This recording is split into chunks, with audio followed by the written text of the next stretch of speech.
ప్రజాభ్యో యోగక్షేమః. పరాభవనామ సంవత్సరంలో తులారాశి వారికి ప్రస్తుతానికి 7వ ఇంట్లో 6వ ఇంట్లో సంచారం జరుగుతుందన్నమాట, శని యొక్క సంచారం.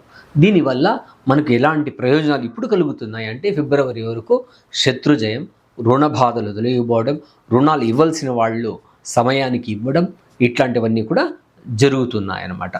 చాలా బాగున్న సమయం అని చెప్పచ్చు. శత్రువులపైన విపరీతంగా జయం, మీ యొక్క జయం జరగబోతుందన్నమాట. మీకు శత్రువు అనేవాడే అస్సలు ఉండడని మాత్రం మీకు క్లియర్గా తెలియజేస్తున్నాను. అదేవిధంగా 7వ స్థానంలో శని ఫిబ్రవరి తర్వాత వచ్చిన తర్వాత మనకు అక్కడ ఇంకంత బ్రహ్మాండమైన మీకు పార్ట్నర్షిప్ బిజినెసెస్ కానీ, ఇబ్బందులు ఎవరు ఎక్కడెక్కడ ఇబ్బందులు పడ్డారో వాళ్ళంతా కూడా సరిపోవడానికి, ఆ డాక్యుమెంటేషన్ సమస్యలు కానీ అన్నీ కూడా తొలగిపోవడానికి చాలా బ్రహ్మాండమైన సమయం ఫిబ్రవరి తర్వాత 2027 సంవత్సరం తర్వాత కలుగుతుందన్నమాట. అంతవరకు కూడా మీకు ప్రస్తుతానికి అన్నీ కూడా జయమే ఉంది.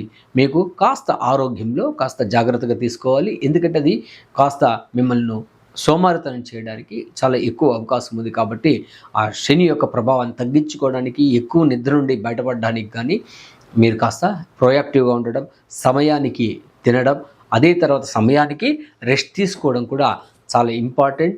తెల్లవారి తొందరగా లేయడం ఇంకంత మంచిది అని తెలియజేస్తూ, శని మీకు ఇంకంత అద్భుతాలు ప్రయోజనాలు ఇవ్వడానికి శని కవచ పారాయణము, అదేవిధంగా ఆంజనేయ దండకం కానీ, ఆంజనేయ స్వామి కవచం, నృసింహస్వామి కవచం పారాయణం చేయడం వల్ల మీకు ఇంకంత అద్భుతమైన మీకు ప్రయోజనాలు కలిగి జీవితంలో ఇంకంత ఎత్తుకెదగడానికి అవకాశం అయితే ఉందని తెలియజేస్తూ, సర్వే జనా సుఖినో భవంతు, సన్మంగళాని.